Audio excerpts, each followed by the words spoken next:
Good morning if you're here in Atlanta, and good evening if you're in Sydney, Australia, like our guest, Michael Kahn. Welcome, everybody. We wanted to welcome you to the Kennrod Live Show. Kelly, the founder, is on the screen. Welcome, Kelly. Thank you. Thank you, Pete. Welcome, Michael.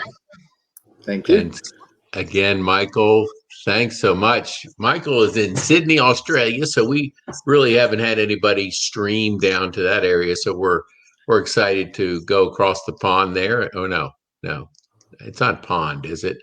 It's No. across the world.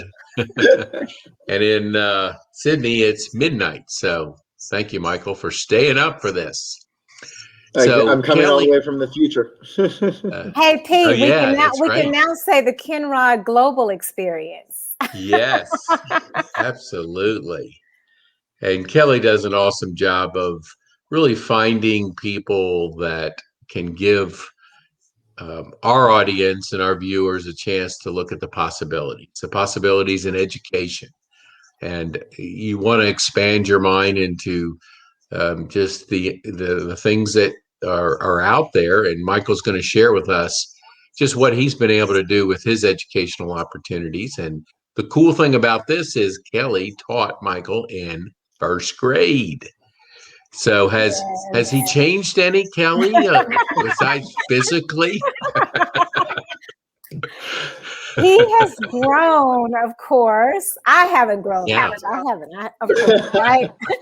But yes, I mean, when I think about Michael, I recall him as that first grade student in my class. And he was just an amazing student, very diligent about his work.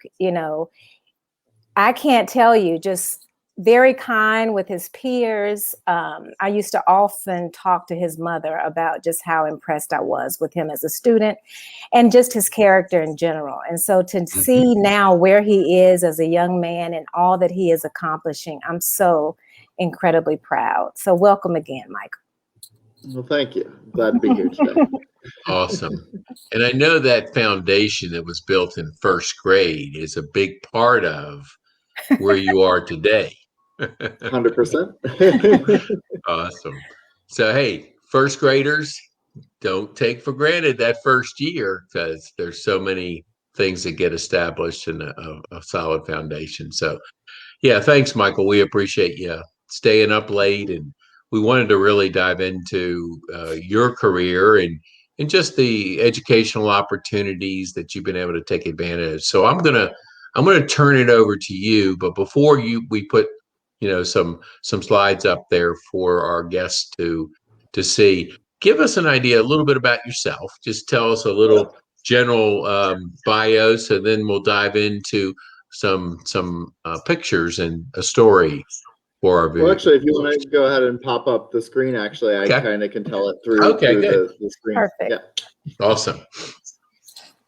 All right, it is perfect on the screen. Well, good morning to everyone in Atlanta. As was alluded to, it is a little past midnight here, so it is morning here in Sydney as well, although it is actually Thursday morning here. We're in the future, 14 hours ahead of Atlanta. And for those of you that might not be aware, I am sitting very much on the other side of the world over here in Sydney, as you can see down in the bottom right-hand corner in Australia.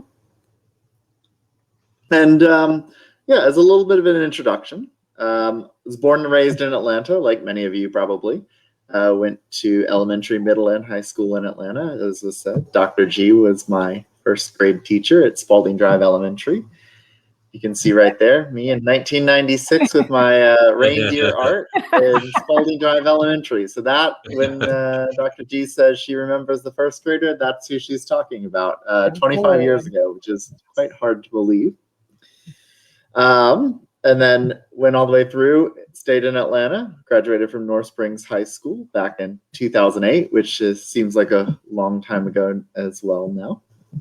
And then had the opportunity to go to university at Tulane University in New Orleans, Louisiana. So stayed in the southeastern U.S. and majored in architecture and also history. So got 2 degrees while I was there. had a great time, learned a lot, and really just had a lot of amazing opportunities to leverage that have now manifested in where I am today. There's me, 2013, graduating from Tulane.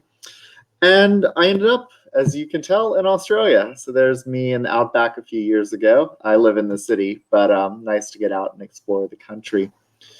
And as you might be aware, my role, my main industry that I work in is architecture. So I am an architect. I worked as an architect in Atlanta for 4 or 5 years before I relocated to Australia back in 2018. And the architecture I work on isn't really the architecture that you might often think of, like a house or an office building or a school. I work on what's called infrastructure. So more utilitarian things. In Atlanta, think of MARTA, or if you're familiar with the New York subway, or in London, the Underground. I design train stations. And here in Sydney, we have a really big train network, and we're building even more lines. And so I work on a lot of the underground stations. So this is a picture here of our team constructing a station about 200 feet below Sydney. And that's something that I've spent a few years working on the design of with a large team of people.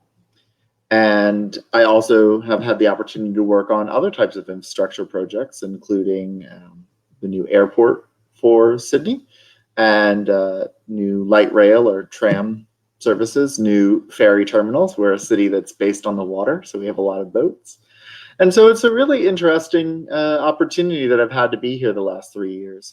And in addition to the work that I do, I also had the opportunity while I came down here to get a PhD, to become a doctor of architecture, which is kind of a funny thing, not the typical doctor that you would think of.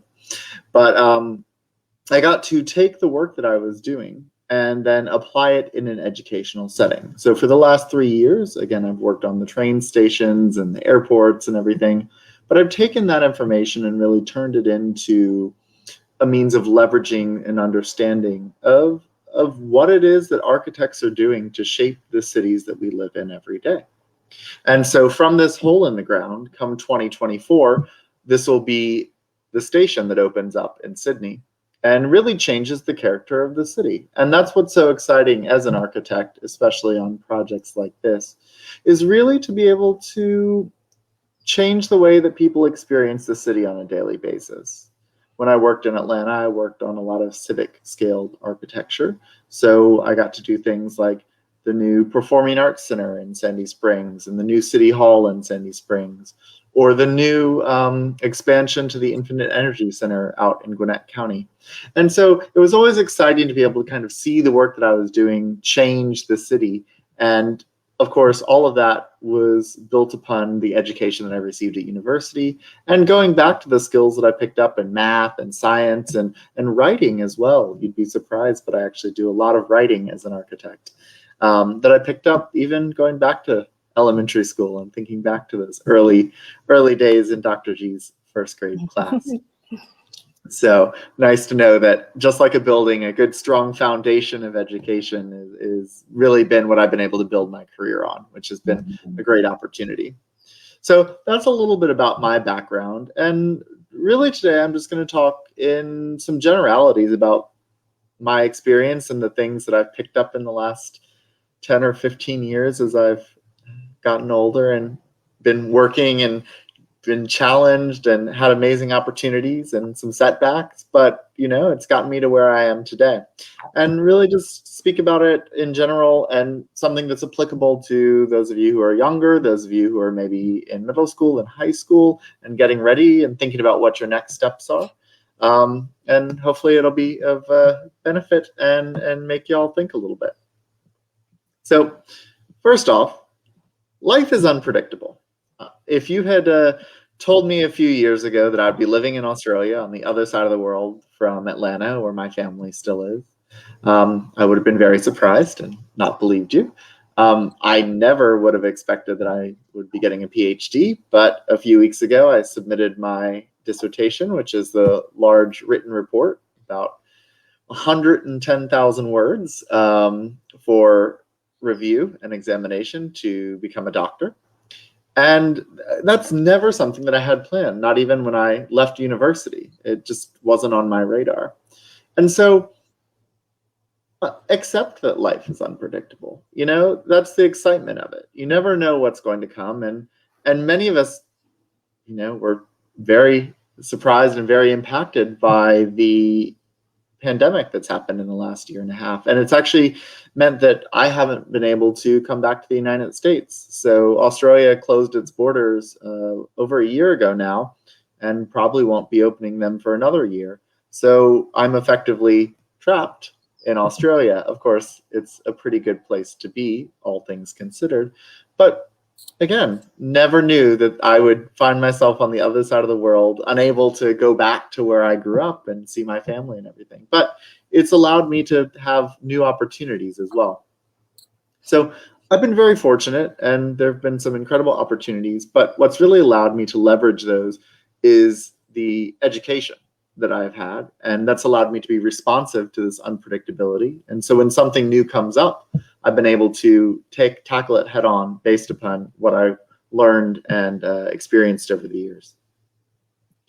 So out of that, I'd say that one of the really big things over the years has been that meeting new people and building relationships with people that you meet can really positively impact your life. I wouldn't be sitting here speaking to you today if it weren't for the positive impact that Dr. G had on my life 25 years ago. And we reconnected when I was in high school because she was one of many teachers who had such a positive impact in my life.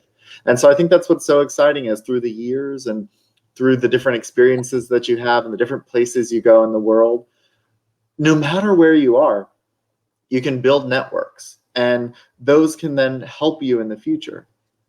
Mostly people are there and really want to help others and build relationships and afford you opportunities to advance yourself and make the world a better place. And so I think that's what I found, and it's really exciting. So meet those people that challenge you, that interest you, that educate you, and build those relationships so that ultimately it's a stepping stone into the next opportunities. You'll never know what opportunities will come of it. Actually, my relocation to Australia was all based upon someone that I'd met at a conference once and stayed in touch with over years, and we had become good friends with. So when this opportunity came up to move down here, he made me aware of it and helped me through the hoops, and here I am a few years later. So it really makes all the difference to build those relationships. That being said, it's okay to not know what you want to do. I have a PhD, will have a PhD soon. I have almost 10 years of experience in the field of architecture. I've also worked a bit in academia, but I've also worked in journalism as well. I spent 4 years while I was working as an architect in Atlanta, also writing and speaking on the radio. I did some national public radio when I was in Atlanta, speaking about architecture and development. And again, it was because I wanted to try different things. So I'm an architect, but I wanted to try journalism and I wanted to try academia. And you don't have to make a decision. You can do different things and try different things. I never thought of myself as a writer, and now I've written a PhD and I've written about 2,500 articles in the past few years. So really, if you want to try something new and branch out, it's a great opportunity as you continue to explore your different options. And right now I'm actually sorting out what I want to do next. I wrapped up my job at the firm that I was working on those projects. At the same time, I finished up the PhD. And so now I'm going into a lot of job interviews and deciding what the next direction is. Maybe I'll continue to work in architecture. Maybe I'll try and work in academia. Maybe I will have my own TV show. There's different opportunities available that I never would have imagined. And the amazing thing is the educational opportunities are unlimited. So the next thing is to get creative and explore. So as I said, you never really know what's coming. But if you allow yourself to be creative and try new things and go outside of your comfort zone, you can discover a lot. The way that I really was able to advance my career in Atlanta was because I put myself out there in the journalism world, an area that I had no idea about, and was writing and meeting people. And the more I wrote, the more people I met, the more developers and architects and other engineers I got to know. And the more they were able to say, hey, you should look at this, you should look at that. And that ultimately allowed me to get the job that I wanted, and then build the networks that allowed me to continue to do that. And through it all, I enjoyed the creativity. So as an architect, I get to design and draw and do things. But as a journalist, I got to write and explore that side of things. And now I actually, as I alluded to, might be hosting a TV show in Australia. And it's just simply because, I want to go see something new or create something new. And if I've talked to enough people, I've met the right people who can make things happen. And so I just happened to be watching TV a few months ago, and there was a TV show in the United Kingdom, in London, about architecture and train stations. And I said, well, that's what I do for a living, and that's what I know. And a lot of the TV in Australia is based upon British television shows. And so I started asking around and asking friends, do you know someone in media? Do you know? And this and that and the other. And after I talked to enough people, someone said, oh, hey, I think that is a great idea. And yes, I do know the right people. So it's taken months and it's taken persistency, but we're going to try to film this, and it's going to be really exciting. So who knows, maybe in the next few months, I'll be on TV. And again, I never expected that to be an outcome of my PhD, but I've opened myself up to creativity, to exploring, and to really just taking opportunities and chances. Not all of them are going to work out, but you don't know unless you try. And so that takes me to the next one, which is you're going to make some mistakes.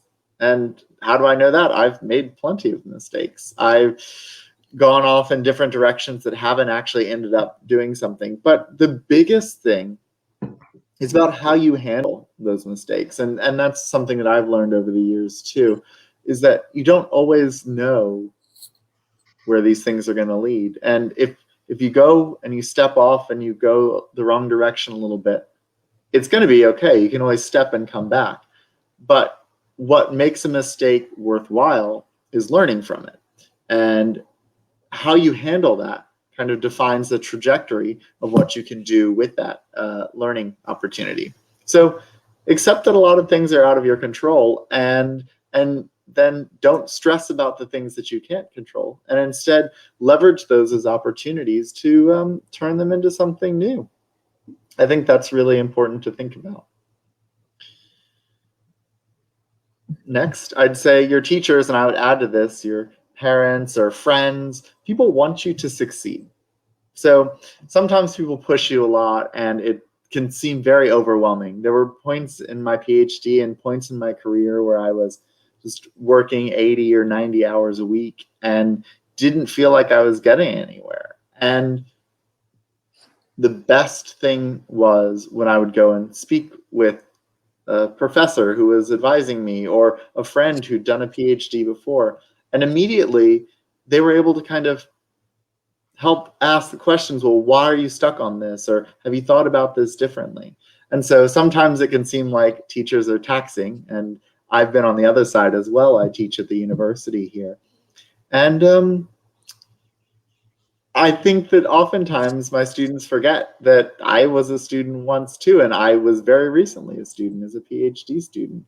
And so your teachers understand where you're coming from, but they've also had a lot of experience. They're not always going to be right. They're also going to make mistakes, but their job is to impart this knowledge that they've gained over years of experience, be it in math or in life, to make sure that you get the information that you need, and that you are pushed outside your comfort zone in order to succeed and make the decisions and learn the things that are necessary to help you really kind of go to the next level. And on top of that, don't be afraid to ask questions.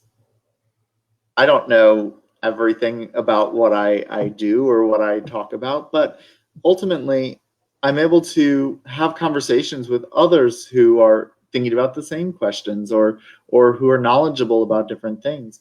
And I'm able to then kind of expand my horizons.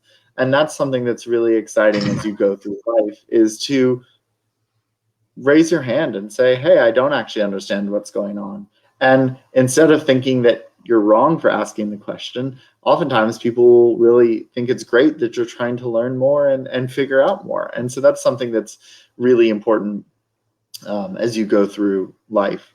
And ultimately, the key is never stop learning. I mean, I'm learning all the time. I have written this dissertation, and I'll be a doctor, and I have worked in architecture for a long time, and I've worked in journalism, and I've done these different things, but I don't know lots of things. And so one thing, as I look for a new job and as I look forward for the next steps of my career, one thing that I've asked in every job interview is, what potential is there for me to be challenged and pick up new skills? Because ultimately, that's something that you want to be doing. I read books, I watch TV shows, I try and talk to people and have discussions and always push yourself to really be learning.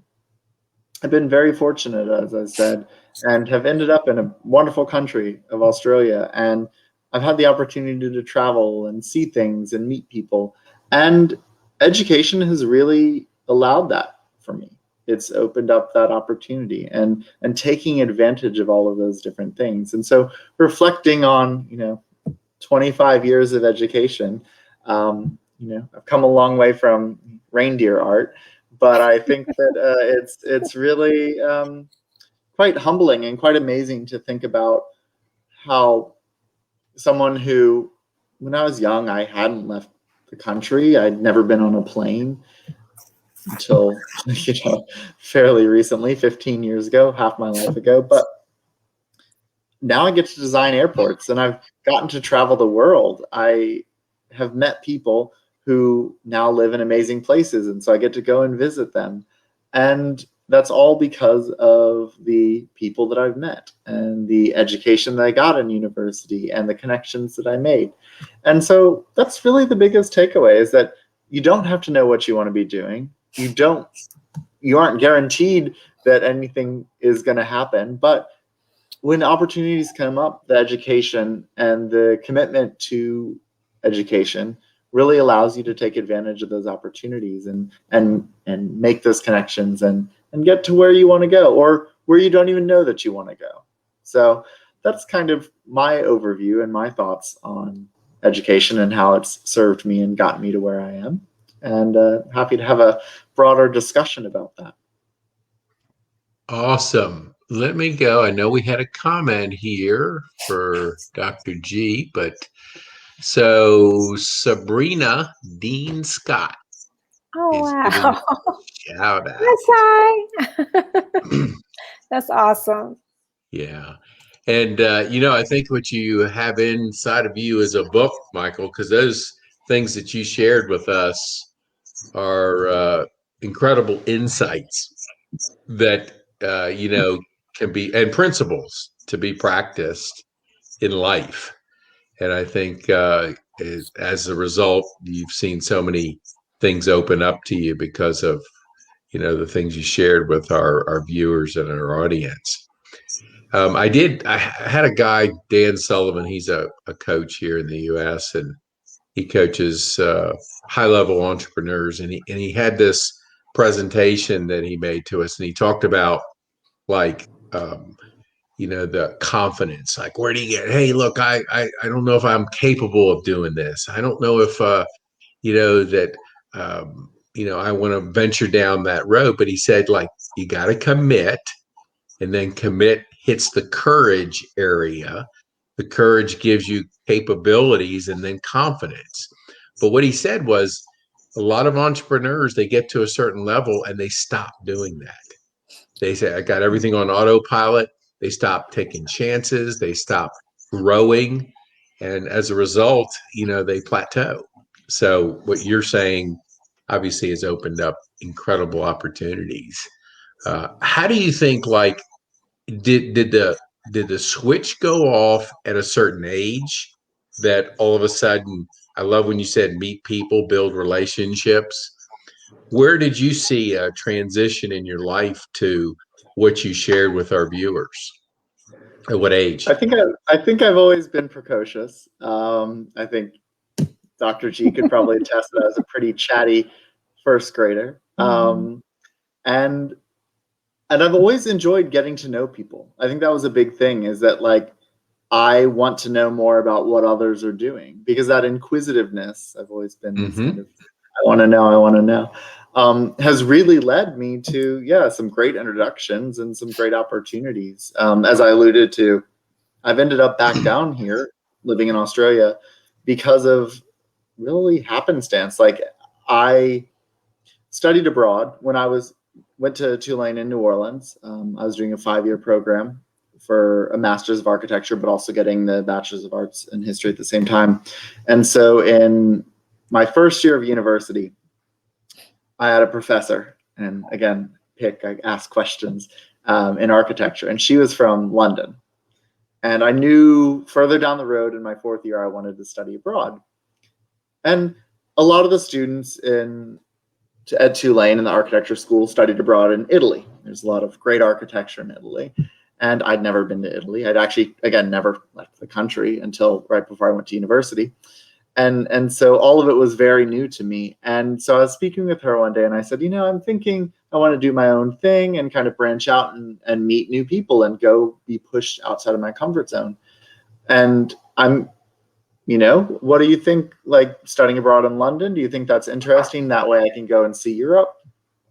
Or, maybe I could go to Australia, because I was thinking English speaking countries. I speak a little bit of Spanish, but I'd like to learn architecture in a place where I can speak the language.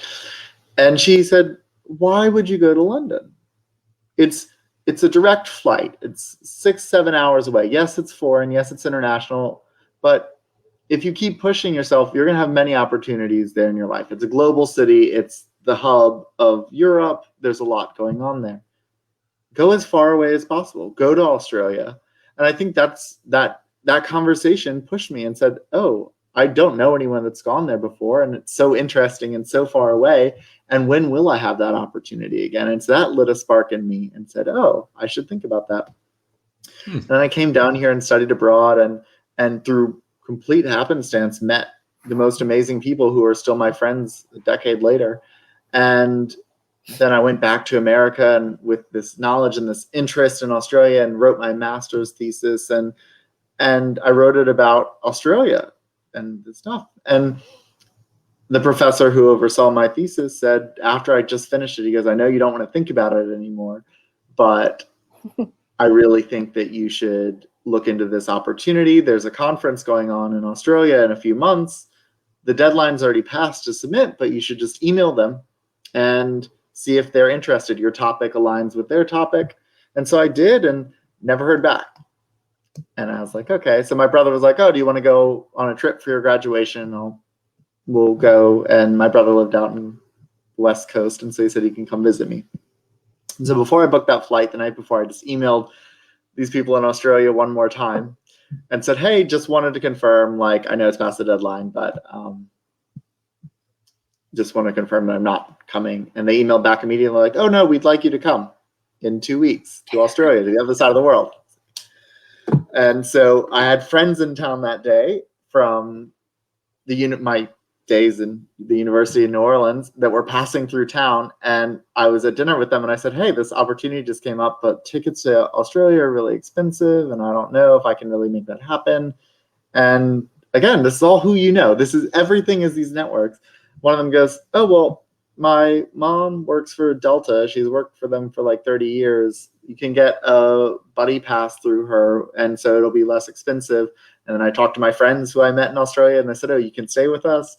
And so within about 12 hours, I was like, oh my gosh, I'm going to go present at a conference on the other side of the world, thanks to a friend from New Orleans whose mom works for the airline, people that I met a year ago in Australia that I happened to meet on a beach the first day I showed up in the country. And I went down there and I spoke at a conference, and I just graduated university. I had no idea what I was doing with all these academics and everything. And over lunch one day, I met a bunch of academics and we started chatting. And they invited me to another conference that was following on right after that. And I was in Australia, so I said, why not? I'll go. And hit it off and became really close friends with a professor at the University of Queensland in Brisbane, which is another part of the country. And we just stayed friends and chatted. And they said, come back next year and give a paper. So I did. And they said, Wow. And I met more people, and then come back next year. And through the years, those relationships just kept building off each other and building off each other and building off each other. And I think going back to first grade, like that's what's so exciting, is that you don't know where it's going to go. And so that's why I think that ultimately I have such interest in this kind of meeting people, because you never know where it's going to go. You're exactly right. As I listen to you, Michael, I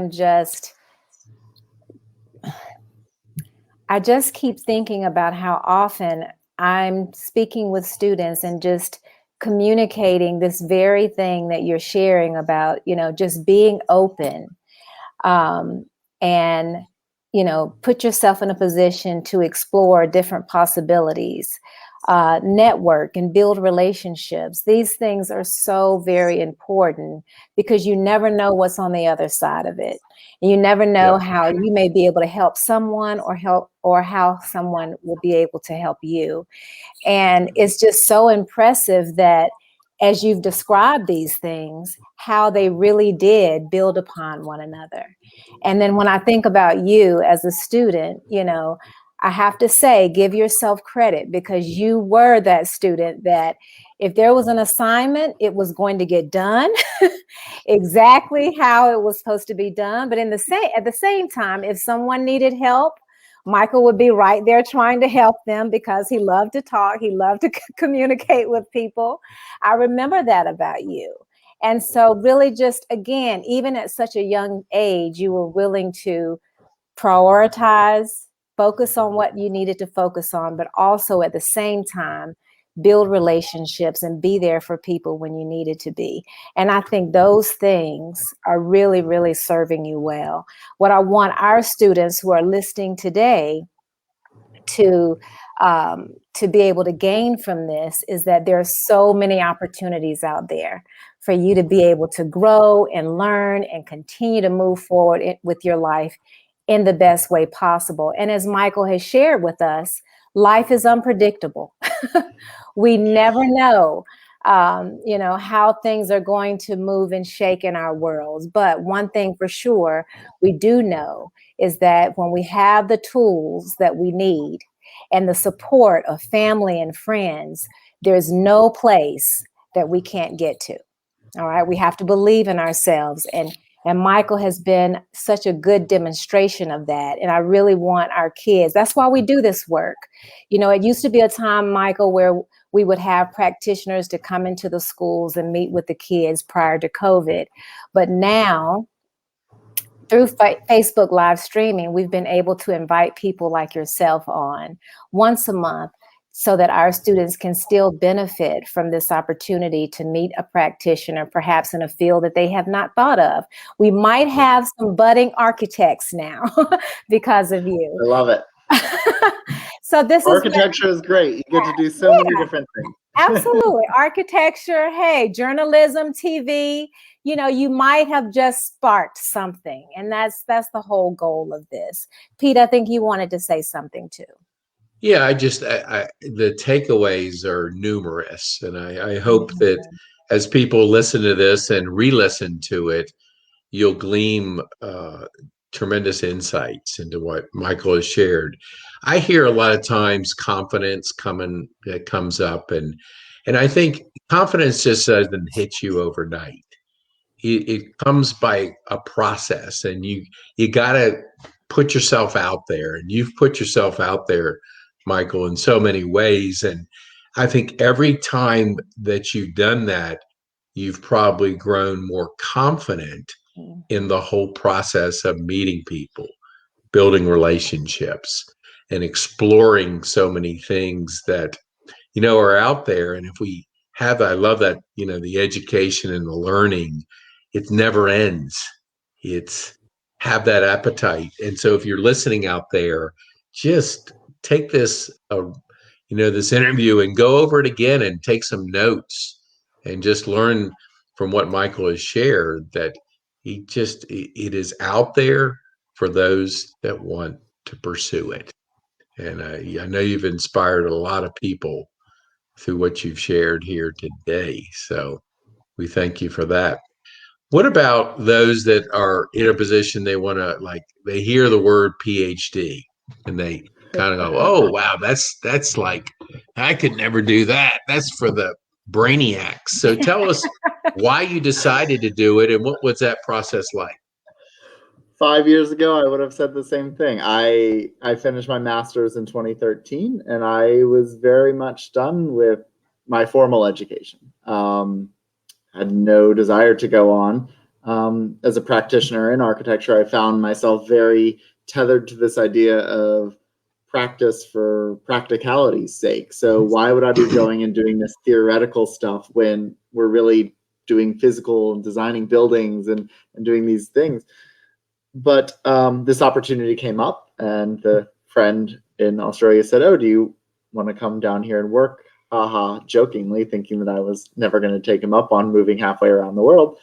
But it was the right choice to make, and everything I've done since then has been very affirmational. And what's so interesting to me, and what has changed my perception, and now I'm really glad that I did do the PhD, was that I'm a practitioner. I want to make things that are tangible, but you can think about those things differently. And so it's changed my perception. And the PhD, going through the process of doing the PhD, has changed my perception of the work I do and the work architects do in general, and what we're doing on a daily basis to make the world the better place that we want it to be and want to make it through our designs. But maybe we're not doing it the most direct way or the most efficient way. And there's better ways of doing that. And so I think by doing the PhD, it's really opened up my understanding of what it is that I do on a daily basis as someone who is doing practical application of this theoretical knowledge. So you don't have to be an expert in the field. When I started out in this, my friends, and I think has been alluded to, I like knowing what's going on. I like being in control of my stuff and know what I'm doing and be very sure of myself. And my friends immediately said, like, the first year of your PhD, you're going to have zero control over anything. You're not going to know what you're doing. The topic's going to change 100 times. My advisor said, we set a title for the PhD. They said, your title will be the last thing you write. They weren't joking. Literally, like, one of the last things I did, once it was all together, I said, oh, this is what I'm saying. This is what I'm understanding. And it took the full 3 years to get to that process. And so it's this constant learning. And so if you have a question, if you have a passion, you don't have to be the smartest person about a subject to go do a PhD. On the contrary, you have to know nothing about it. And you learn and you discover and you read a lot of books and you meet a lot of people and you do the research. And you never become an expert in that field. I mean, I know the train station design pretty well, and I understand how architecture firms work pretty well, but you're asking as many questions as you are answering questions, and you're putting out there what you want to learn in the future. So it's just a challenge to motivate you to go to the next level. Once you do the PhD, you're not done. You're part of now this academic community that is trying to answer these questions and make the world a better place through the activities that you do. So you don't have to be the smartest one. You just have to have a passion for an interest in learning. Wow, that's good. I mean, it's just broken down into simple terms, but yeah, that's well said. And I always like to share with the viewers, if you know of people that could benefit from Michael's interview, please share this on Facebook with them. Get in front of younger people that are at that stage where education is a part of what they are doing, and you kind of give so much purpose to why education is so important, along with the building of relationships. And that's what it gets down to. Relationships are the key to everything we do. So at a young age, learn that valuable skill of building relationships and never ending learning. That's great. I love it. I mean, I like I like everything that you were talking about, because I think it hits home so much to the youth. Is just the world is your oyster, and you have the capability of pursuing it, and you're a living example of that. So thank you so much, Michael, for being on our show and sharing those insightful things that are so critical to people to learn early in life. That's right. So Thank Kelly, you what do so you have much. any questions for Michael? Well, I do. Michael, you got to tell us, how long was your flight from Atlanta? Let's start there. So there is no direct flight from Atlanta to Australia. The planes don't go that far. Exactly. So back when we were allowed to travel back and forth, I gave myself a minimum of 22 hours from the time I left Atlanta to the time I got to Sydney. It's a flight via Sydney. Atlanta to LA is about 5.5 hours, and LA to Sydney is about 16 hours straight. Wow. Yeah, it's a long flight, and I got used to those long flights. Australia is very far away. It's very, very far away. Well, I knew that I wanted you to share that with the viewers. And I also want to just echo what Pete said. But Pete, I have to say that even though you and I are older, we too recognize the value of continuous learning. Just think about the conversations we've had, and we say, wow, we have learned so much about various topics recently. So yeah, lifelong learning is so critically important to all of us, the young and even the more senior. I think the more we're able to be curious about things, as Michael pointed out multiple times, and be willing to explore and meet people and really put ourselves out there, we can all benefit from that. So I am too hoping that, as Pete said earlier, that if those of you who are watching could also share this communication with others, because we want to spread the good news. That's what this is all about. And Michael, as always, it has been such a pleasure to speak with you, to hear more about the work that you're doing. I can't wait to get caught up and see what's next with you, because I know something great is just around the corner. And thank you. Absolutely. And Pete, I want to thank you as always for supporting Kennrod the way that you have. We would not have been able to do this and to provide this opportunity to our viewers without the help of your company. So I do want to thank you, Sandy, and your team for your dedication each month. And I want to remind everyone that we only have one more live streaming broadcast to wrap up this school year. The next session will be Wednesday, May the 19th. We're going to have Mr. Emery Anthony on, who is a criminal defense attorney. He's going to talk to us about his work, and we will wrap up this current school year and get geared up for the next school year. So please tune in for our last segment. And Pete, if there's nothing else, we will go ahead and conclude. Awesome. Thank you so much. And I hope everyone that listened and are listening to this got as much out of it as I did. It's been reassuring. And just when you hear these principles, just know that they're critical life principles that'll take you to places like Australia. And who would have thought, and I'm sure you're saying, you shared with us that you'd be in Australia and halfway around the world, but some teacher challenged you to go far, and you took the challenge, went. And I think that's a big thing, is like sometimes you just don't know all the answers, but you just get out of your comfort zone and go. So, awesome. Thank you, Michael. We'll let you get some sleep. I know this is the middle of our day. We're ready to rock and roll, but you're like ready to hit the pillow and get some rest. Awesome. Well, thanks again, Michael. Thanks, Pete. Thank y'all. Have a good night. Bye-bye. All right. And y'all too. See y'all.